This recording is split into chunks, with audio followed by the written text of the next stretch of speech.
Headers. We'll take these plug wires off, pull these plugs out.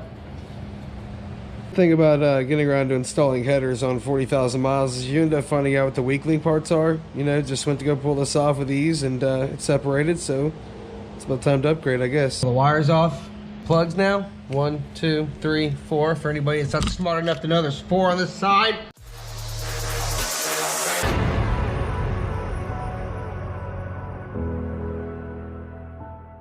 All right, folks, we are very close. All the header bolts are out. Header bolts were a 13 millimeter. This side's almost done. I took all the bolts out except one, so it holds the header up for you. Going up under the car is your massive horsepower robbing catalytic converter. This is basically the reason why you lose to GT350. You want to see that video, go check that video out.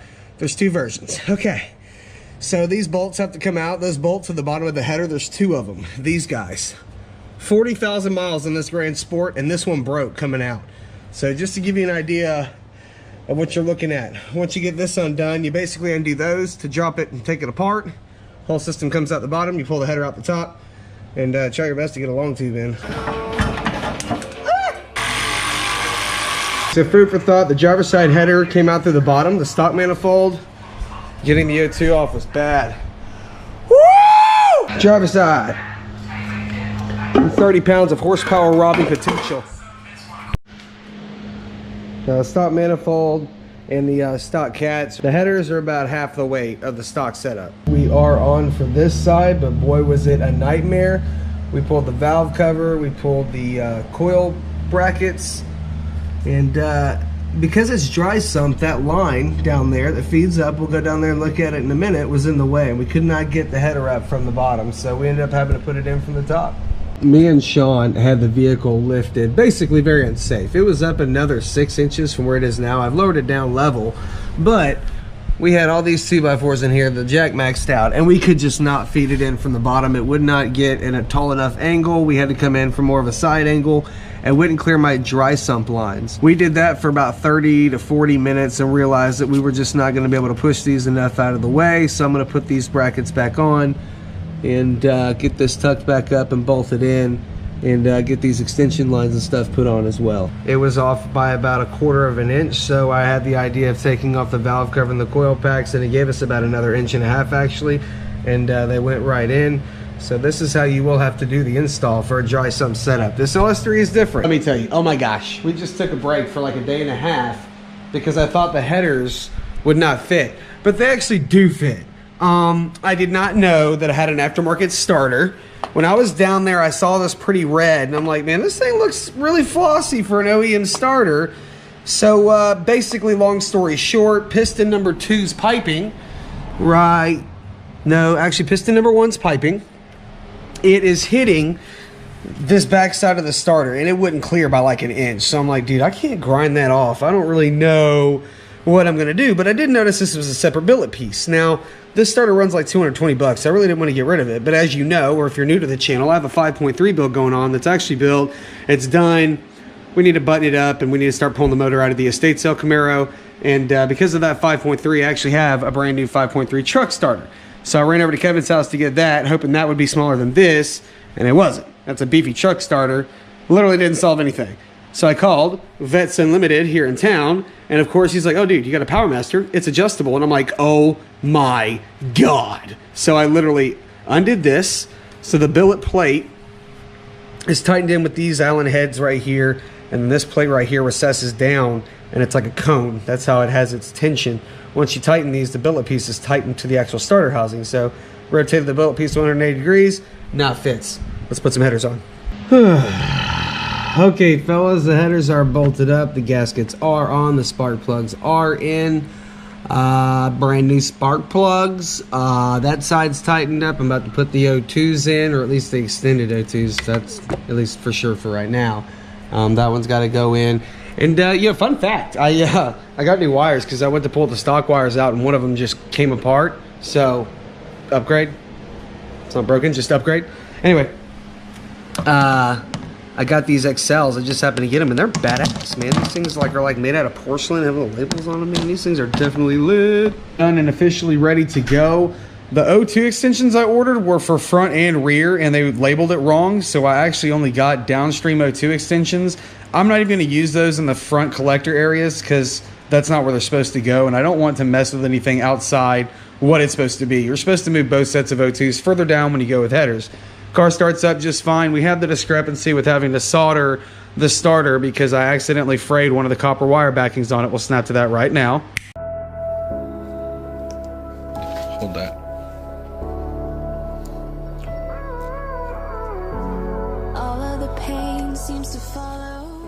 But we have the harness for the wideband itself not plugged in, so we're going to go ahead and run a wideband or the actual AEM X series sensor, since I already had the entire thing wired with the boost gauge before I started the whole header install. I just want to be able to see the air fuel since we're about to run 0 O2 sensors and we're about to take this bitch down the road. And let me tell you, it sounds savage.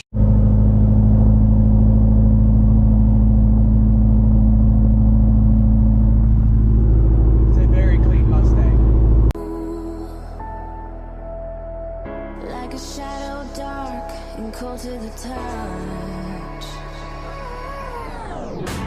Am I insane not to let go? Oh,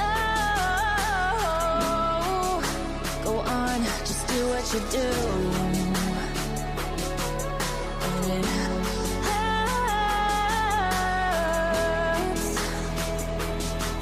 as I bleed for you, cry for you. Alright, the O2 extensions came in real early for the front. Now with one O2 sensor in on the passenger side because I still have the wideband in the driver's side, and I'd rather not throw just the front O2s in and wing it from there and not know the air fuels. So I'm hoping I'm going to get some type of result, and we'll see if the air fuels are right now and see what she sounds like starting up. This will be your first time hearing it.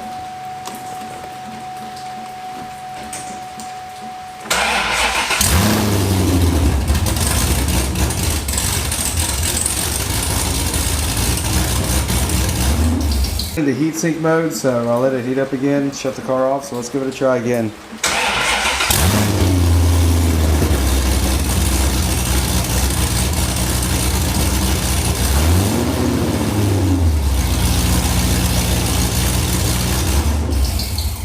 Still reading lean, so we're going to reset the ECU from the O2 codes.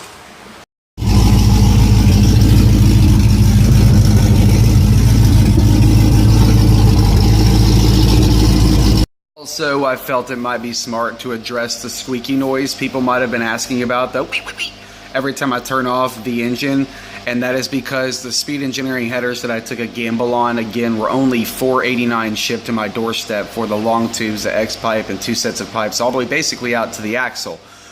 That being said, this particular company, I believe, designed this header system around a base model Corvette, not a Grand Sport with dry sump, and I believe my bell housing for my torque tube is a little bit bigger, so I do have a little bit of contact on like 6 inches before where the collector starts on the actual torque tube, and I can already see little shiny marks where it's like tapping that metal inwards, so I don't know if I'm going to lightly grind that down. I've actually already since wrapped it, but I don't know if over time the wrap will actually end up breaking away because of the contact. So it'll be somewhat of a gamble, and it'll be something I have to kind of pay attention to see if my heat wrap ends up coming apart there because of the contact and kind of hanging, making 2 little strips hang by the headers. That will be one indication. So I'm really not sure how I'm going to gauge that, but again, I'm not regretful at all because I was able to obtain 1 7/8 headers for less than $1,800. You got Jerry right down the street, he's got an 01 automatic Vet. He put a cam in it, put bigger valves in it, and I think he didn't do any head work. I think he did a slight port. And he made like $499 on a naturally aspirated LS1 automatic. That being said, he has a Borla header system, which also came pre-plumbed with all 4 O2 sensor holes, which I didn't really want. I don't see why you'd run your 2-back O2 sensors if you can turn them off with HP tuners. Just get rid of them. Who wants them? Why do you want more maintenance, more parts to replace down the road, and to buy more parts ultimately to get those parts back to where they need to go? I didn't want to pay $1,800 for an exhaust system. I think that's a little silly, and I think there's a lot of people making good money, but if I were partnered up with that brand in the future, then I would see all the reason to do so. Or if we have better resources and our channel blows up, we'll have the money to spend on Borla and Cooks and whoever you guys may choose, because we'll get you more involved. So for now, as a commoner, as a fresh YouTuber and a father, I have to stay cost effective as possible. That landed me with these. Figured I'd educate you on that. People, if you're gonna do long tubes, whether they're 3/8, 7/8, 3/5, whatever the size may be, you have to heat wrap the manifolds. You have to heat wrap the headers. These headers burn at way hotter of a temperature than your stock cast iron manifolds with a heat shield attached to them do. Make sure you heat wrap them, or make sure you ceramic coat them. Make sure you ceramic coat your headers. Watch out. Some bacon over there, some waffles.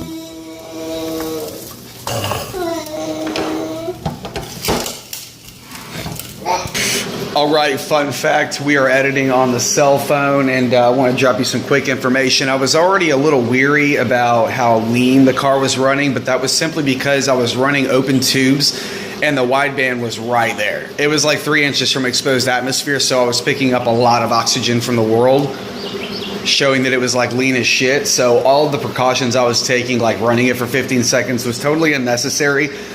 There's a lot of people online who have just thrown their headers on, went out and fucking Chuck Norris the world with it. I didn't do that.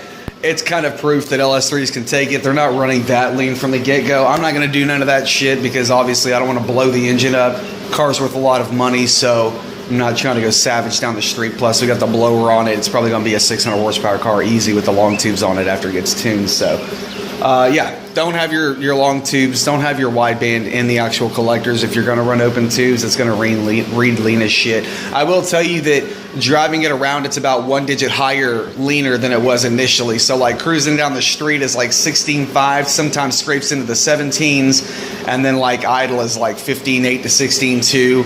I drove it right down the highway, turned back around and came back just to cook off some of the headers. So don't whine, don't talk shit in the comments.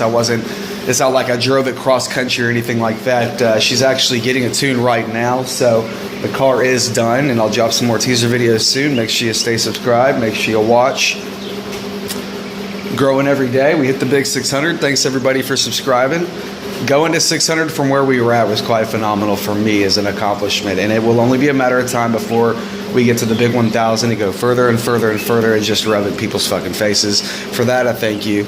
Make sure you do it for the people. Make sure you like. Make sure you subscribe. Make sure you show up if we call you out for a race. Toodaloo.